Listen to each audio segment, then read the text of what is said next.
이제 오늘부터 마가복음에 대해서 살펴보려고 하는데요. 제가 이 마가복음에 관심을 가지고 공부를 시작한 게 거의 한 2년 정도 되는데요. 특히나 이제 그 작년 연말서부터 본격적으로 마가복음 설교를 준비하면서 제가 큰 은혜를 받았습니다. 그래서 이제 이 큰 기대를 가지고 이 마가복음을 선포할 날을 이제 기다렸는데요. 이제 오늘부터 이제 하나하나 이제 참 은혜로 하나님이 인도해 주시리라고 믿습니다. 이런 기대감을 가지고 이제 마가복음을 살펴보면 좋겠는데요.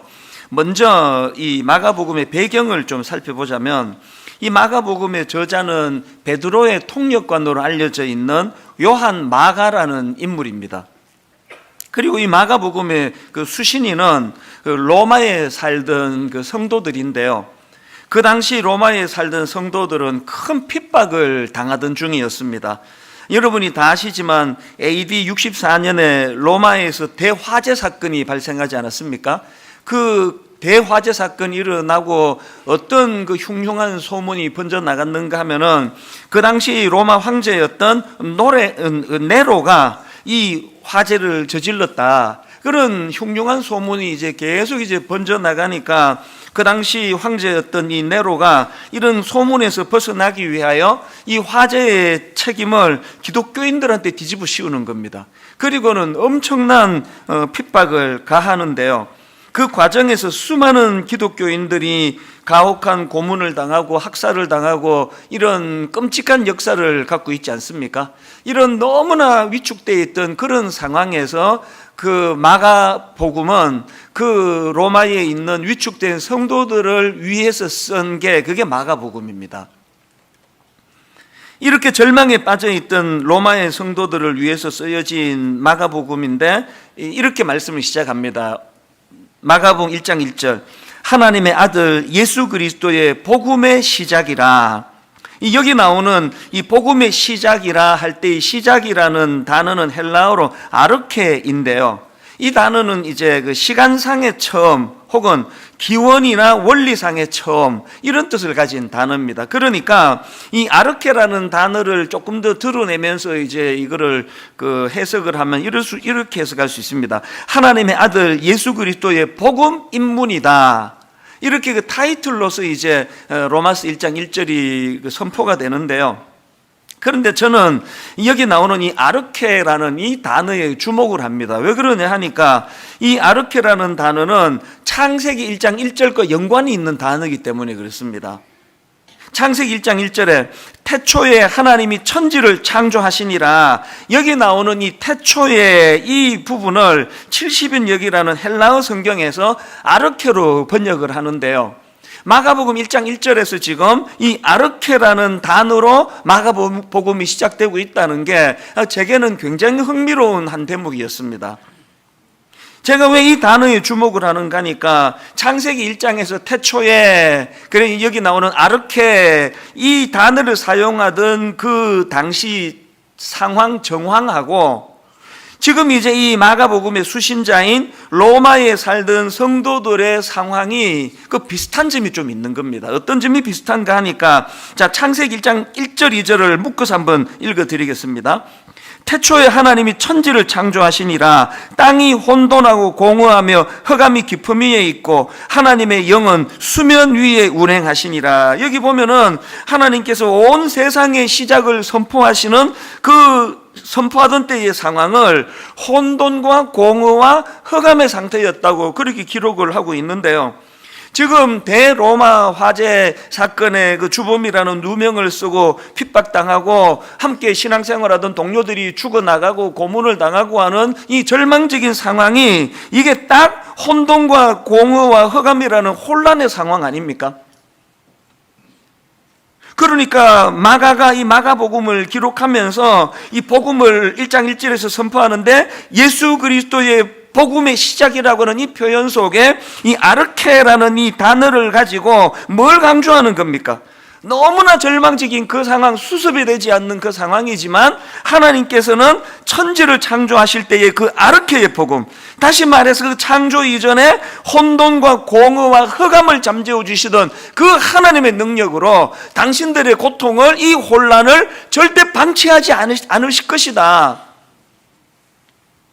당신들이 지금 이 로마 대화재의 주범이라는 억울한 누명을 쓰고 핍박당하는 이 혼란의 상태로 위축되어 있지만 절망하지 마라. 하나님은 그것을 반드시 회복시켜 주실 것이다. 이것이 바로 내가 앞으로 선포하고자 하는 예수 그리스도의 복음의 시작이라는 이 선포의 의미라는 거, 이거를 1장 1절에서 지금 밝히고 있는 거거든요. 제가 왜 이 마가복음 1장 1절을 포함해가지고 마가복음을 선포할 오늘을 그렇게 오래 기다렸겠습니까? 왜냐하니까 지금 이 한국교회의 상태가 그 로마에 있던 위축당하고 있던 그 성도들의 상황하고 거의 비슷한 상황이에요. 너무 많이 교회가 지금 위축당하고 있는 상황이거든요. 저는 지방이나 또 서울이나 많은 목사님들을 알고 있고 그분들과 만나고 교제를 하는데요, 저는 지금 너무 두려워요. 너무나 많은 목사님들이 지금 강단에서 위축이 되어 있습니다. 뭐 젊은 목사님이건 좀 경력이 있는 관록이 있는 목사님이건 예외가 없습니다. 강단이 너무 많이 위축이 되어 있습니다. 왜 그렇게 위축이 되어 있냐 하니까 강단에서 무슨 말씀을 선포하든지 간에 그거를 이념으로 받고 그거를 정치로 받는 사람들이 끊임없이 문제를 제기한다는 거예요. 우리처럼 큰 교회는 그런 영향을 덜 받습니다. 규모가 작은 교회일수록 바로 예배 끝나면은 직격탄을 날리고 뭐 이쪽이든 저쪽이든, 그러니까 이 설교라는 것이 저 목사가 내가 생각하는 이거랑 같은 방향으로 하나 두고 보자 뭐 이런 마음으로 앉아 있는 것 같으니까 목사님들이 위축이 되는 거예요. 이렇게도 못하고 저렇게도 못하고 어정쩡하게 애매모호하게 지금 그렇게 강단에서 설교를 할 수밖에 없다는 겁니다. 이게 참 가슴 아픈 현실 아니면 이게 점점 이제 앞으로 심해질 것 같은데요. 그리고 뭐 시대적인 상황도 지금 뭐 얼마나 지금 이게 어두운 상황입니까? 최근에 그 기생충이라는 그 우리나라 영화가 미국의 아카데미상 4개 부분을 휩쓰는 뭐 그야말로 이거는 뭐 그냥 뭐 이건 뭐 천재가 개벽할 정도로 놀라운 소식이래요. 이게 뭐 엄청난 일이 일어났다고 그러네요. 그랬더니 지금 뭐 뉴스에 신문에 막 이 영화에 대한 분석으로 막 가득 차 있는데요. 제가 우연히 이 기사와 관련된 어느 글을 머리 기사를 봤더니 제목이 이렇게 돼 있더라고요. 기생충의 어둡고 눅눅한 반지하 세계가 우리 문제였네 빠져들다. 되게 흥미롭더라고요. 거기에 보니까 이제 영국의 BBC 뉴스를 인용하는 그 대목이 나오는데요. 이런 내용입니다. 한국의 수도 서울엔 수천 명이 사는 반지하라는 곳이 있다. 햇빛이 거의 들지 않고 비좁은 곳이다. 거리를 지나다니는 사람들이 방 안을 훔쳐볼 수도 있고 여름은 습기, 더위와 싸워야 한다. 이 공간을 소재로 만들어 놀랍게 히트한 영화가 바로 봉준호 감독의 기생충이다. 그 어떤 내용인가 하니까요, 영화 자체도 워낙 잘 만들었지만 소재가 전 세계 사람들이 관심을 가지는 그런 소재가 한국의 반지하라고 하는 상징적인 소재로 그렇게 한 게 기발하다는 겁니다. 이게 뭘 의미하는가 하니까요, 지금 세계적으로 빈부격차, 사회적인 양극화 현상, 이런 것들이 지금 온 세계의 문제로 대두되고 있는데 바로 이 반지하라고 하는 소재를 가지고 그 문제를 건드렸기 때문에 많은 세계의 사람들이 국적을 불문하고 이 영화에 공감을 한다는 그런 얘기입니다. 이 뭘 의미하는 건지 아시잖아요. 이 빈부격차나 뭐 양극화, 이게 지금 뭐 우리나라만의 문제가 아니라 이 전 세계적인 문제라는 거예요. 코로나 바이러스도 마찬가지 아닙니까? 아니 그 중국 우한이라고는 한 지역에서 발생한 이 코로나 바이러스가 어떻게 지금 이 전 세계를 이렇게 떨게 할 수 있느냐는 거예요. 이게 지난주에도 말씀드렸지만 2000년 이전에는 단 한 번도 없던 현상이거든요. 저는 그걸 눈으로 목격한 사람 아닙니까? 2주 전에 LA 공항에서의 그 장면이 잊혀지지가 않아요. 저는 그 미국 공항을 많이 들락날락 그렸던 사람 중에 하나인데요, 단 한 번도 본 적이 없는 풍경이 벌어지는 겁니다. 수속 다 끝내고 2층에서 기다리면서 아래층을 쫙 다 보이는 데서 보니까요, 이 뭐 다 마스크를 하고, 그리고 뭐 저도 경험했지만 쿨룩쿨룩 2분만 하니까 옆에 있는 사람이 딴 데로 옮기더라고요. 다 두려운 거예요. 특히 이제 이게 중국에서 시작을 해놓으니까 이 동양 사람이라 그러면 지금 막 유럽에서도 더 많이 경계를 한다는 겁니다. 참 다행인 거는 이 바이러스가 전파력은 강하지만 그렇게 센 놈이 아니라 그러네요. 이거 뭐 곧 없어질 것 같아요. 그러나 이거 없어지는 게 이게 무슨 대수입니까? 이제 더 센 놈이 올 텐데요. 막 이 전 세계가 흔들거리는 이런 이 세계적인 어떤 두려움과 공포가 조장이 되는 이런 일들이 이제 앞으로 계속 벌어질 텐데요. 그 저는 이런 현상들을 보면서 지금 이 세계적인 혼란이 뭘 의미하는 겁니까? 하나님께서 혼돈과 공허와 흑암의 상태를 하나님의 창조 질서로 바꾸어 주셨는데 이 인간의 범전하는 게 뭡니까? 하나님과의 관계를 깨버린 거예요. 하나님 필요 없다는 거예요. 우리 힘으로 할 수 있다는 겁니다. 그렇게 마음에서 하나님을 다 몰아내버린 이 시대가 막 엄청 막 발전하는 것 같은데 뭐 AI가 어쩌고 뭐 컴퓨터가 어쩌고 무인 뭐 자동차가 어쩌고 막 엄청나게 지금 발전하는데 예전에 듣지도 보지도 못했던 공포와 두려움이 밀려오는 게 이게 또 오늘 우리 시대 아닙니까? 제가 왜 마가복음 1장 1절이 선포를 그렇게 목말라 기다렸겠습니까? 하나님의 아들 예수 그리스도의 복음의 시작이라 이 아르케라고 하는 이 단어를 통하여서 다시 한번 이렇게 흑암과 혼돈과 공허와 같은 이 혼란의 시대를 잠재울 수 있도록 하나님께서 예수 그리스도라고 하는 복음을 주셨다는 거예요. 그분이 복음의 아르케, 재창조의 놀라운 역사를 계획하고 계신다. 이걸 선포해야 된다는 거거든요. 자, 그럼 여기서 중요한 질문이 하나 있는데요. 그럼 마가는 어떻게 이런 확신을 갖게 됐을까요? 아니 지금 로마에 있는 성도들이 이런 극심한 혼란을 겪고 이런 상태를 잠재울 수 있는 유일한 대안이 바로 예수 그리스도의 복음이라는 사실을 마가는 어떻게 알게 됐을까요? 이게 오늘 다루고 싶은 굉장히 중요한 포인트 중에 하나예요. 사실 마가복음을 쓴 마가는요 초대교회 선교 사역에 큰 오점을 남긴 사람입니다. 사도행전 13장 13절에 보니까 바울과 및 동행하는 사람들이 바보에서 배 타고 밤빌리아에 있는 버가에 이르니 요한은 그들에게서 떠나 예루살렘으로 가고, 여기 나오는 요한이 그 마가 요한인데요. 이 말씀의 배경이 어떻게 되는가 하면은 지금 마가복음을 쓴 마가가 오래전의 일이에요. 바울과 바나바와 함께 이제 1차 전도 여행을 떠난 겁니다. 그런데 이 마가는 그 선교 여행의 어려움을 견디지 못해가지고 여행 도중에 중도 포기하고 예루살렘으로 되돌아가 버렸습니다. 이게 이런 마가의 행동이 초대교회 선교 계획에 큰 지장을 준 것이요. 이후에 바울과 바나바가 2차 선교 여행을 준비할 때 이 마가의 동행 문제로 큰 갈등을 일으킵니다. 바나바는 이 마가를 용서하고 다시 데려가자고 주장을 하고, 사도 바울은 안 된다, 절대 안 된다, 이 마가 요한은 데리고 갈 수 없다. 그래가지고 둘이 결별을 해버리잖아요. 이 선교 역사의 사역에 엄청난 지장을 초래하게 한 인물이 마가예요.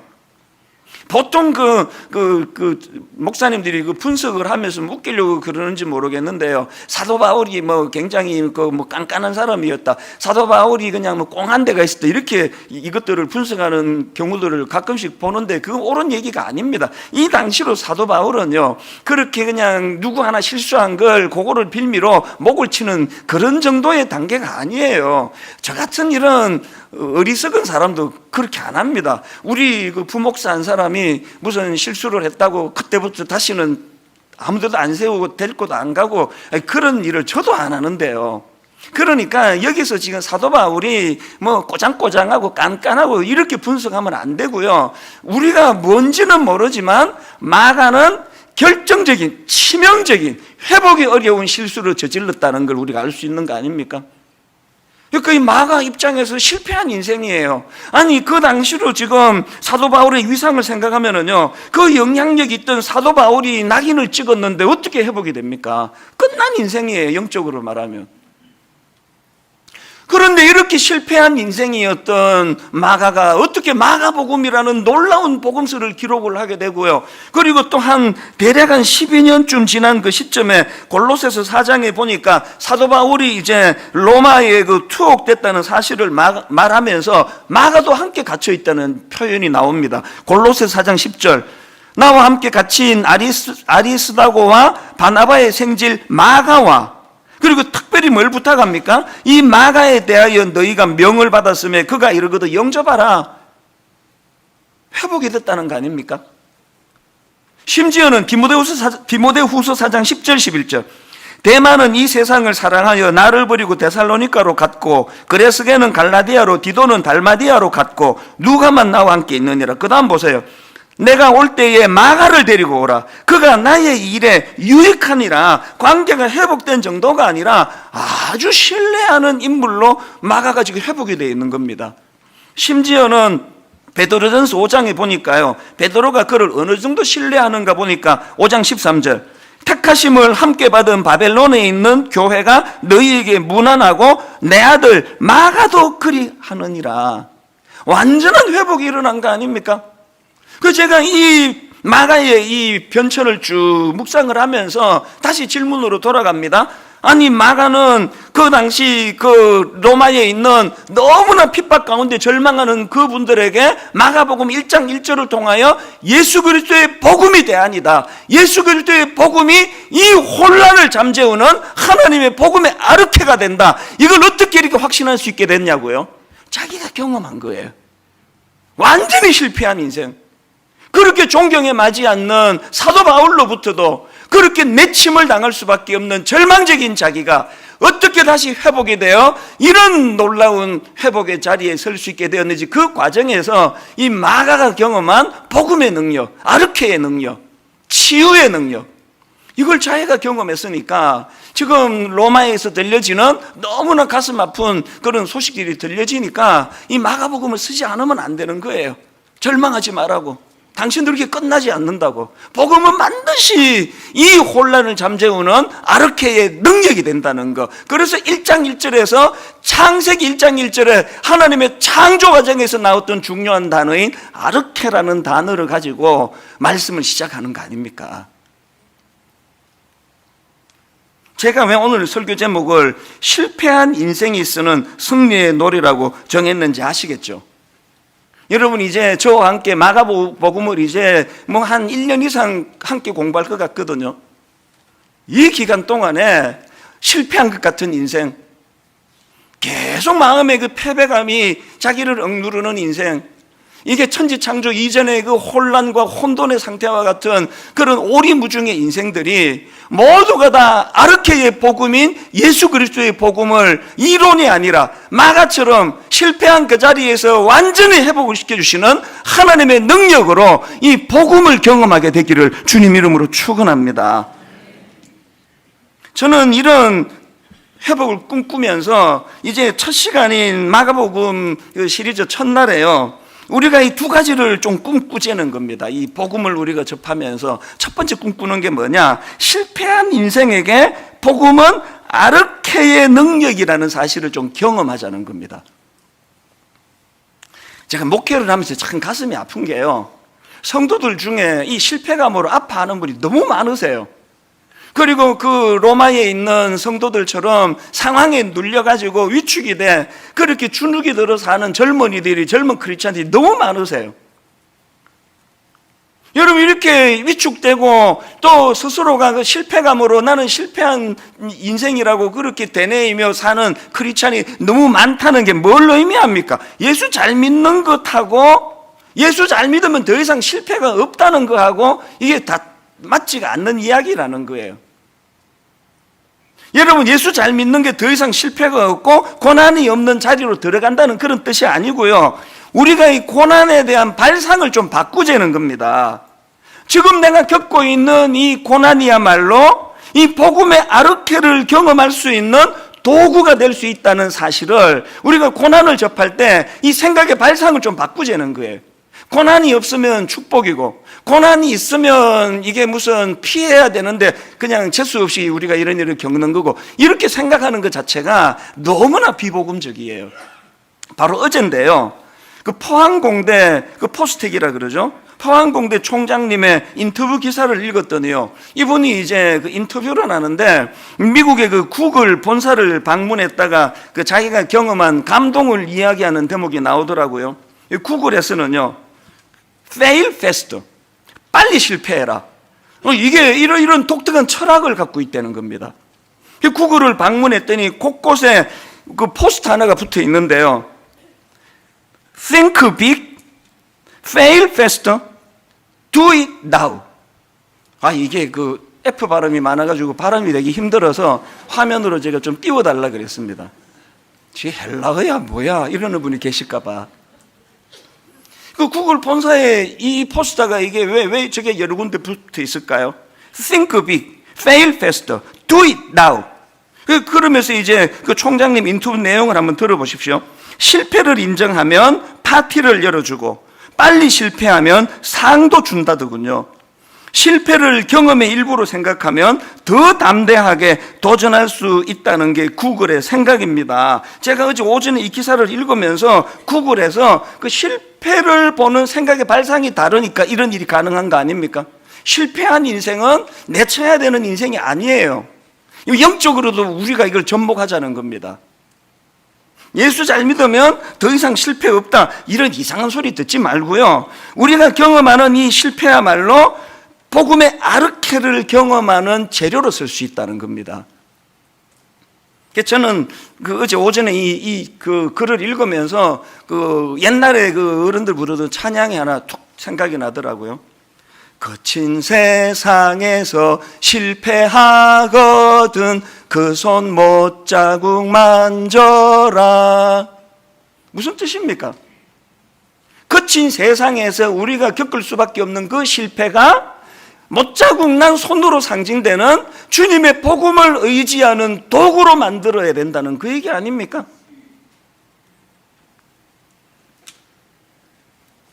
제가 어느 글을 읽다가 보니까요, 그 아름답다, 이 아름답다라는 이 말의 순 우리말에 여러 가지 어원이 있다는 내용의 글을 제가 읽었는데요, 이 아름답다라는 말의 순 우리말의 여러 어원 중에 하나가, 아름답다라는 것은 이 아름다움이에요. 아름다움. 그러니까 이 아름답다는 아름다움이라는 건데요, 이게 무슨 뜻인지를 한번 그 글 내용을 한번 들어보십시오. 알아본 사람, 아름을 경험한 사람, 이 알아본 사람, 이렇게 막 병으로 아프고 내가 지금 병을 앓고 있다는 그 아름이에요. 그 알아본 사람, 아름을 경험한 사람에게서 참된 아름다움을 발견할 수 있습니다. 끙끙 앓는 것은 아픔이고 그 아픔은 상처가 되고 상처는 흔적을 남기게 됩니다. 그런데 그 아름의 흔적이 세월이 지나면서 점점 아름다운 추억으로 바뀌어 간다는 것입니다. 아픔밖에 없어 보이는 우리네 인생도 진주조개처럼 아픔과 상처로만 끝나는 것이 아니라 아름다움을 낳게 될 줄 믿습니다. 여러분, 저는 이 글을 읽으면서요, 이거는 반쪽짜리 진리예요. 여러분, 이 아무나 아름이 그게 아름다움을 만드는 것으로 가는 거 아닙니다. 사실은 현실을 보면요, 이 아름이 추함으로 연결되는 거, 아름이 초라함으로 연결되는 게 훨씬 많습니다. 어떻게 모든 아름이 이게 아름다움으로 바뀔 수가 있습니까? 그래서 제가 이런 생각을 하다가 보니까, 여러분, 이 아름이 아름다움으로 성화될 수 있게 하는 그 하나님의 능력, 이 아르케가 우리 중심에 있을 때 가능한 게 아름이 아름다움이 될 수 있다는 겁니다. 그러고 보면은 제가 이 강단에서 하는 간증이 뭐 다 그런 거 아닙니까? 과거에 내가 아팠던 것, 내가 알았던 그 모든 것들이 얼마나 아름다움이 되는지, 이게 뭐 다 간증해 준 내용 아니냐고요. 지금도 아파요. 지금도 앓고 있거든요. 이 시대에 목사로 살아가는 것 자체가 아름이에요. 누가 뭐 괴롭히지 않아도 그냥 사는 게 아름이에요. 그런데 이 아름이 제가 해야 되는 놀라운 인생의 숙제가 뭡니까? 지금 내가 겪고 있는 이 아름을 추함으로, 초라함으로, 열등감으로 전락시키지 아니하고 아르케라는 복음으로 말미암아 이 아픈 가슴 아리를 아름다움으로 바꾸어낼 책임이 예수 믿는 우리에게 있는 거 아닙니까? 사실 제가 요즘 저도 나이가 들어가다가 보니까요, 우리 교회에 60대 이상의 그 브라보 시니어 또 행복한 모임이 어른들에 대한 관심이 점점 많아지는 게 느껴져요. 그리고 제가 이 나이가 들어가 보니까요, 참 뭐가 마음이 아프냐, 이 어른들의 아픔이 보여요. 나이 들어가시는 모든 어른들은 다 아픕니다. 젊은 시절이 화려했던 분들일수록 더 아파요. 이번에 제가 미국, 멕시코 다녀오면서 아프지만 인정할 수밖에 없는 게 뭐냐, 옛날 스케줄대로 살면 내가 이거 죽겠구나, 그걸 느끼는 거예요. 몇 년 전만 해도요, LA 집회, 저녁 집회까지 하고, 그리고 간단하게 밥 먹고 바로 공항으로 가가지고 밤 12시 반 비행기를 타고, 그리고 새벽 5시에 인천공항에 도착하면 집으로 떡달같이 와가지고 샤워하고, 오전에, 화요일 오전에 순장만은 인도했던 체력이 저였습니다. 강철 체력이었거든요. 이번에 주일 집회 끝나고 월요일 날 가는 비행기를 잡았다가 자신감이 넘쳐가지고 뭐하러 집회 끝났는데 내가 하루를 거기서 머물러, 그래가지고 주일 밤 비행기를 12시, 11시 얼마 비행기를 제가 잡았다가 지금까지 아파요. 지금까지. 공항에서부터 아프더니 지금 2주가 지난 지금까지 아파요. 그래서 내가 이번에 뼈저리게 느낀 하나님의 창조 질서가 있는데요, 내가 옛날 같지 않다는 거예요. 옛날 같은 그 젊음의 싱싱함이 이제 없어져 가고 있다는 거예요. 그게 좀 서글퍼져요. 그러면서 우리 어른들의 슬픔이 느껴지는 거예요.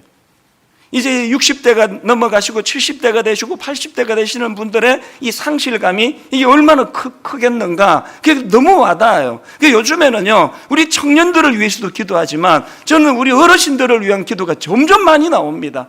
하나님, 저들의 아름이 나이가 들어갈수록 내려놓아야 되고 포기해야 되고 주먹에서부터 벗어나야 되고 은퇴해야 되고 하는 이 모든 아름이 초라함으로 변질되지 않도록, 저들의 아름이 인생의 아름다움으로 변화가 될 수 있도록 복음의 아르케가 저들을 주관하여 주시기를 원합니다. 저도요, 은퇴 이후에 대한 관심이 굉장히 많아졌습니다. 저의 노후가 초라함으로 변질되지 않으려면 복음의 아르케를 잡아야 돼요. 그래서 아름이 아름다움으로 변화되어 갈 수 있도록, 그래서 우리가 이 복음을 삶 속에서 계속 우리가 경험을 해야지만 내가 초라해지지 않는다는 것, 실패자 마가가 이 주옥 같은 마가복음을 쓸 수 있는 원동력을 거기서 얻었다면 우리의 실패도 그렇게 아름다움으로 승화될 줄로 믿습니다. 그런가 하면은 두 번째로 우리가 꿈꿔야 되는 게 하나 더 있는데요, 그 사실을 세상에 전하자는 거. 어떤 사실입니까? 실패한 인생에게 복음은 아르케의 능력이 된다는 내가 경험한 그 사실을 세상에 좀 알리자는 거예요. 이게 마가복음을 기록한 저자 마가의 귀함 아닙니까? 오늘 우리나라뿐만 아니라 막 온 세상이 다 너무나 어둡고 너무나 절망적인, 너무나 혼란스러운 소식이 전해지는 시대이기 때문에 우리 모두가 다 예수 믿는 우리는 이 사명을 부여받았다는 걸 아셔야 됩니다. 여러분이 아시지만 마가복음 1장 1절에 하나님의 아들 예수 그리스도의 복음의 시작이라 할 때 이 복음은 유앙겔리온이 헬라어로, 유앙겔리온은 영어로 말하면 굿뉴스예요. 굿뉴스. 이 유앙겔리온의 단어의 그 유래에 대해서는 제가 설명해 드린 적이 예전에 있는데요, 주전 490년경에 페르시아의 침략을 받아가지고 마라톤 평야에서 전투를 벌이던 이 아테네 군사들은요, 그 당시 절대 열세예요. 이게 이길 수가 없는 그 상황인데 그 아테네 군사들이 목숨을 걸고 싸워가지고 그 전투에서 승리를 거둡니다. 그 당시 아테네 시민들은 이 전투 결과에 막 가슴을 졸이면서 이 결과를 기다리는 거예요. 왜냐하니까 그 당시 전쟁에서 패하면은 그 패한 나라 사람들은 노예로 전락하게 되니까 자기들의 운명이 걸려 있거든요. 그래서 이제 이 전투가 어떻게 되느냐고 노심초사 지금 기다리고 있던 그런 상황이니까 한 병사가 이 전쟁의 승리의 소식을 아테네 사람들에게 전하려고 어마어마하게 먼 거리를 사력을 다해 달려갑니다. 그리고는 사력을 다해 달려가 가지고는 한마디로 외쳐요. 우리가 승리했습니다. 우리가 이겼습니다. 그 한마디를 선포하고는 쓰러져 죽습니다. 여러분이 다 아시지만 이 기쁜 소식이라는 유앙겔리온이라는 단어의 유래도 여기서 나왔지만요, 이제 그 올림픽의 꽃이라고 하는 마라톤의 의원이, 마라톤의 유래가 또 여기서 나왔다고 알려져 있지 않습니까? 저와 여러분에게 이 사명이 있다. 우리는요, 이 젊은 병사예요. 우리는 메시지를 갖고 있는 사람이에요.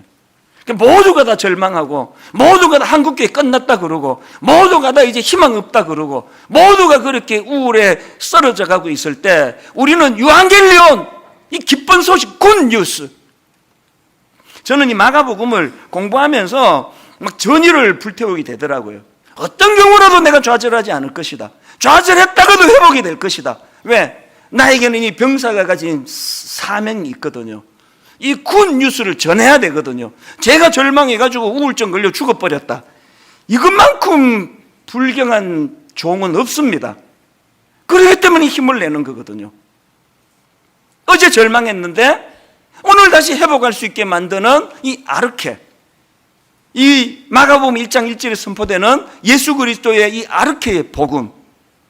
오늘 저와 여러분이 이제 로마서를 함께 살펴나가면서 예수 그리스도의 행적을 우리가 함께 공부하면서 저나 여러분 모두에게 이 아르케의 복음의 능력을 맛보게 되기를 바랍니다. 그리고는 끝내시면 안 됩니다. 그 경험한 아르케를 가지고 선포해야 돼요. 그 로마 병사, 그 아테네 병사처럼 우리가 승리했다고, 예수 그리스도님이 승리하셨다고, 우리는 이렇게 절망하고 넘어지지 않는다고.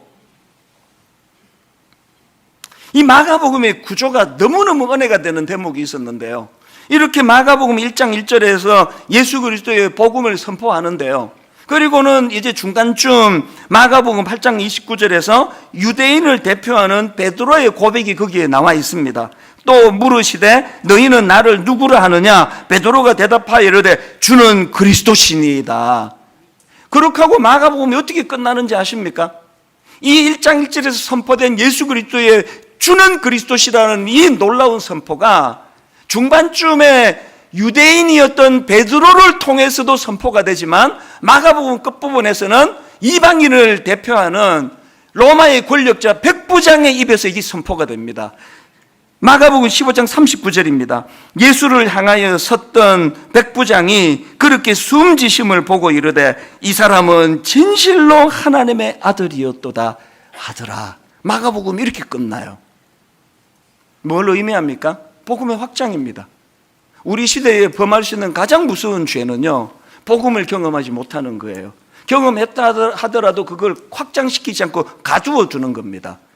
우리에게 이 사명이 가슴을 벅차게 하는 도전이 되고 꿈이 되고 비전이 되기를 바랍니다. 이제 우리는 이 사명을 가지고 일어서야 돼요. 달려가야 돼요. 힘을 얻어야 됩니다. 좌절하면 안 됩니다. 좌절했다가도 빨리빨리 회복을 하셔야 돼요. 이건 저한테 하는 다짐이에요. 제가 이 설교를 끝낼 무렵에 한 젊은 부부가 불쑥 떠올라졌는데요. 바로 한 두 달 전에 송구영신 예배 때 나와서 축하하고 축복하고 또 그때 내용도 읽어드렸던 그 부부예요.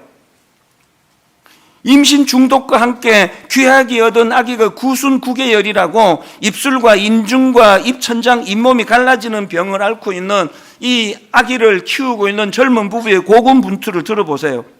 빠는 힘이 부족한 아이에게 먹이는 것이 문제가 되었습니다. 우리 부부와 아이는 매일 땀이 범벅이 될 정도로 구순 9개월 전용 젖병으로 연습하고 먹이며 그렇게 시간을 보내고 있습니다. 그 간증 과정에서 끊임없이 찾아오는 낙심, 끊임없이 찾아오는 마음의 좌절, 그 우울한 것들과 싸우는 과정에서 너무너무 지치고 너무너무 힘들지만 이런 내용이 있더라고요. 아기와 씨름하는 그 어려운 중에서도 특세기간에 애통하는 자에게 복이 있나니 그들이 위로를 받을 것이며 말씀을 통해 주시는 위로하심에 우리는 다시 한번 힘을 내었습니다. 모든 사방이 막히고 아무것도 보이지 않고 더 이상 우리가 할 수 있는 것이 아무것도 없을 때 눈물만 흘리고 있는 그때에 오직 하나님만 보게 하셨다는 것을 알게 되었습니다. 여러분, 우리 모두가 다 이 젊은 자매를 응원해야 되는 거 아닙니까? 후원해야 되는 거 아닙니까? 낙심하지 말라고? 그 아이 그렇게 무너질 존재가 아니라고? 하나님이 그 아이를 반드시 회복시켜 주실 것이라고 우리가 응원해야 돼요. 밀어줘야 돼요. 기도해 줘야 돼요. 이 젊은 부부뿐입니까? 오늘도 이 삶의 현장에서 고군분투하는 수많은 분들이 이 자리에 주일마다 함께 모이는 거 아닙니까? 복음으로 그를 응원하고 말씀으로 그를 치유하고 하나님의 아르케의 복음의 능력이 오늘도 살아 역사하신다는 사실을 선포하고 이것들이 마음속에 전달이 되고 매주일마다 다시 힘을 얻고 다시 뚜벅뚜벅 달려나가고 이제 마가복음을 공부하는 내내 이 놀라운 역사가 끊이지 않고 일어나게 되기를 주님 이름으로 축원합니다.